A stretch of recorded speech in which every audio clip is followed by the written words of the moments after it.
ఊరికేనేనమ్మా, ఎవరికైనా ఇద్దాము లేకపోతే ఏదైనా చేద్దామని. గురు పౌర్ణమి శుభాకాంక్షలు అమ్మ, నువ్వు ఆ గురువువే నాకు. ఇగో ఎలా చేశాను అడుగువా, ఏంటో తెలుసా? ఇది సోలుకి నానబెట్టాను.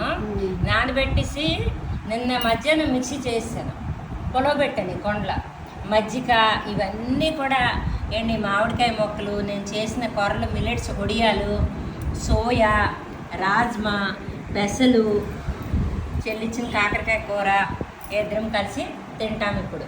యమ్మీ యమ్మీ, చాలా హెల్తీ. మామిడికాయ ముక్కలు అయితే కొంచెం తినేసరికి పులుపు తగలలేదు, అందుకే మామిడికాయ కట్ చేసి వేసాను. పెసలు అయితే కొంచెం తీగా, మిల్లెట్స్ అన్ని రకాల టేస్ట్లు తగులుతున్నాయి.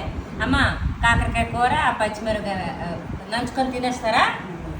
తినేద్దాం, స్టార్ట్ చేద్దాం ఇద్దరం. కంపెనీ మంచి కంపెనీ నాకు ఈరోజు, దేవుడు పంపిస్తాడు ఎవరికైనా.